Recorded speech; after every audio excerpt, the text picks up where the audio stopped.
Lamborghini, lambang kekayaan yang sering kita lihat di film-film dan jadi koleksi orang kaya. Tapi di sisi lain ada McLaren, McLaren lu warna apa, bos? mobil supercar yang sering dipakai para sultan dan para pengusaha kaya. Keduanya sama-sama kenceng. Tapi mana sih mobil yang dipilih sama orang yang beneran kaya? Apakah orang yang beli Lamborghini itu bapaknya orang kaya? Ataukah orang yang beli McLaren itu anak koruptor negara? Daripada kita pusing mikir, mending langsung aja deh kita bahas Lamborghini versus McLaren. Manakah lambang kekayaan yang nyata? Manakah yang bisa bikin kelihatan kaya? Dan manakah mobilnya orang yang beneran kaya? Yuk kita bahas tuntas, santai tapi dalam. Mending Lamborghini atau McLaren? Sebelumnya kalian harus tahu dulu nih, kalau Lamborghini itu asalnya dari Italia dan McLaren asalnya dari Inggris. Lamborghini didirikan oleh Ferruccio Lamborghini dan McLaren didirikan oleh Bruce McLaren. Jadi sampai sini paham ya? Oke, langsung saja kita masuk ke pembahasan yang pertama, yakni dari segi desainnya. Lamborghini itu ikonnya flexing, desain ciamik, warna nyentrik, dan suaranya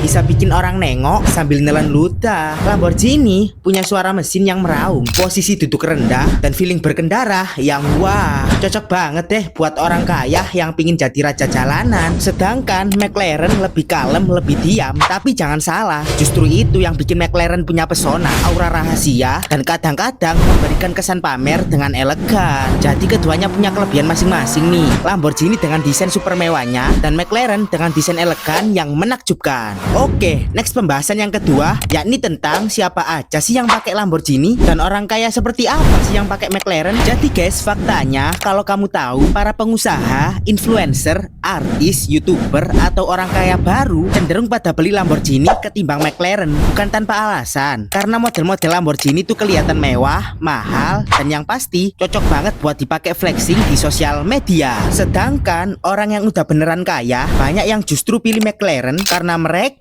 cenderung lebih cari performa, teknologi, dan eksklusifnya, bukan hanya sekedar cari perhatian. Dan biasanya orang kaya yang pilih McLaren cenderung orang yang low profile, gak banyak omong, dan gak banyak yang kenal, tapi sebenarnya punya perusahaan besar. Oke, next yang ketiga nih, yakni soal harganya. Nah, kalau ngomongin harga, secara umum Lamborghini dan McLaren harganya mirip-mirip ya, mulai dari belasan miliar sampai puluhan miliar. Itu pun tergantung model dan speknya. Tapi biasanya Lamborghini lebih banyak model yang ikonik dan flamboyan, banyak yang ngincer tapi harganya cenderung stabil. Sedangkan McLaren justru lebih fokus ke edisi spesial, performa tinggi, dan desain yang limited edition. Makanya gak jarang McLaren justru punya harga yang lebih tinggi dan eksklusif. Dan biasanya orang kaya yang beli McLaren justru kadang dipakai investasi karena jumlahnya yang langka dan harganya yang makin lama makin tinggi. Jadi kesimpulannya, dari semua pembahasan tadi, Lamborghini itu mobil supercar yang dimiliki oleh orang kaya yang pengen semua orang tahu kalau dia beneran kaya. Sedangkan McLaren supercarnya orang kaya yang gak peduli perhatian orang, yang penting udah punya kehidupan yang nyaman. Menurut kalian, mobil mana sih yang biasanya dipakai orang yang beneran kaya? Terus kalau kalian tiba-tiba jadi orang kaya, kalian pilih yang mana nih? Lamborghini atau McLaren? Silahkan komen ya. Jangan lupa like kalau suka sama kontennya, subscribe kalau gak keberatan, dan ditunggu ya video selanjutnya. Thanks for watching and see you next time.